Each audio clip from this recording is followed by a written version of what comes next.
All right, let's get into it. We hear the name Karl Marx, and a lot of things probably come to mind. Big ideas like revolution, communism, all that. But today, we're going to pop the hood and take a look at the actual microeconomic engine that he believed was secretly powering capitalism, one gear at a time. So what's so fascinating here is that pretty much everyone's heard of Adam Smith's invisible hand, right? This idea that everyone acting in their own self-interest somehow magically leads to the best result for society. Well, get this. Marx had his own invisible hand theory, but his had a really dark twist. In his version, all those rational, self-interested choices end up creating a system that turns destructive over time. So, what was the ultimate goal for Marx? What was driving all of this thinking? You might think it's all about equality, and that's part of it, for sure. But his number one ideal, the thing he was really aiming for, was a pretty radical vision of human freedom. And this quote just perfectly captures that utopian dream of his. For Marx, real freedom wasn't just, choosing what to buy. It was about being a complete person, a fully rounded human being, getting to develop all these different sides of yourself instead of being trapped in one single job for your whole life. So, and this is the key point. The real villain of the story for Marx wasn't just that some people have more stuff than others.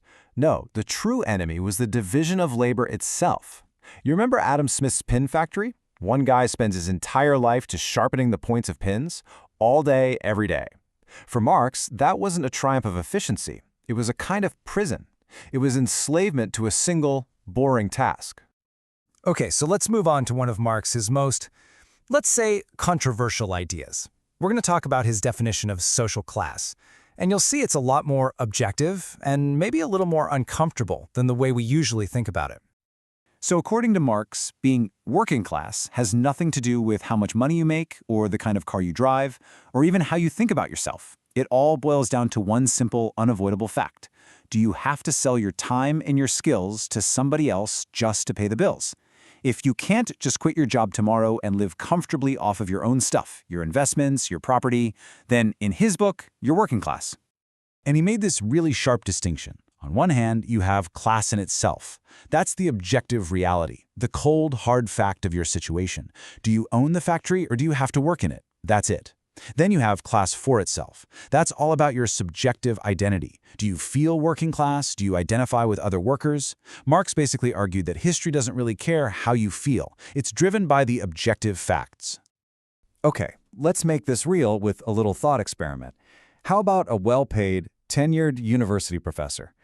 Someone with a comfortable life, a nice house. Surely they're not working class, right?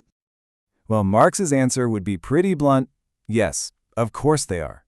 At the end of the day, they still have to sell their labor, their teaching, their research to the university in order to make a living. If they think they're somehow above all that, well, for Marx, that's just a delusion.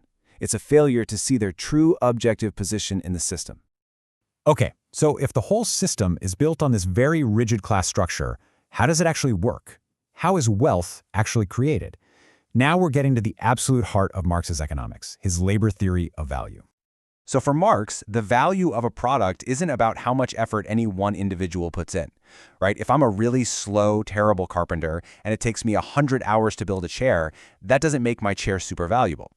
Value is determined by what he called socially necessary labor time, basically the average time it takes to make something using the typical tools and skills of the era. It's an objective, society-wide measure.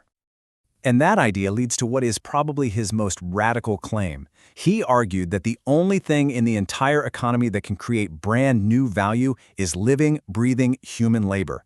Not machines, not raw materials, just people. Think about it this way. If you buy and use almost any other commodity, let's say you buy a sandwich, you eat it and its value is gone. It's destroyed in the process of consumption. But human labor power is totally unique. When a capitalist consumes labor by hiring someone, that act of labor actually creates more value than it cost. The freshly painted house is now worth more than the cost of the paint plus the painter's wage. That extra bit is the new value. So this unique value-creating quality of labor is the absolute key to what Marx called exploitation. And it's really important to get this. For him, exploitation wasn't necessarily a moral judgment about being treated badly. It was just a cold, hard economic equation. Marx saw the working day as being split clean in two. The first part he called necessary labor time. That's the amount of time a worker spends making enough value to cover their own wages, the cost of their food, their rent, everything they need to show up for work the next day. But every minute they work after that point is what he called surplus labor time, and all the value created in that time is captured by the capitalist. Let's just visualize it to make it super clear. Imagine a 10-hour workday. Maybe it takes the first 4 hours for the worker to produce enough value to cover their daily wage. Well, the value they create in the other 6 hours is the surplus. That's the pot of money the capitalist uses to pay for everything else and, of course, to take a profit. So if you're a capitalist and you're competing against all the other capitalists out there, how do you increase that slice of the pie? Well, the first and most obvious way is to increase what Marx called absolute surplus value. And it's simple. You just make people work longer hours. So, if you can stretch the workday from 10 hours to 11, but the cost of the worker's wage stays the same, that necessary labor time is still just 4 hours. But now, all of a sudden, you're getting 7 hours of surplus labor instead of 6. And this, Marx argued, is why there were such huge, bloody battles in early capitalism over how long the working day should be. But, there are only 24 hours in a day. You can't just extend the workday forever. So the real secret sauce of capitalism, the thing that makes it so unbelievably dynamic, according to Marx, is the second method, increasing relative surplus value. And this one is all about technology and productivity. And this is where it gets really clever. Imagine you introduce a new machine that makes your workers way more productive. Now, they can produce enough value to cover their own wage in just 3 hours instead of 4. The workday is still 10 hours long, but now the surplus labor has jumped from 6 hours to 7. The worker isn't working any longer, but the capitalist is capturing way more value. And that creates this relentless, never-ending drive for new technology. Okay, so this brings us to a really fascinating and kind of paradoxical choice that a worker might face in this system. And the answer reveals a whole lot about human psychology and why we make the economic choices we do.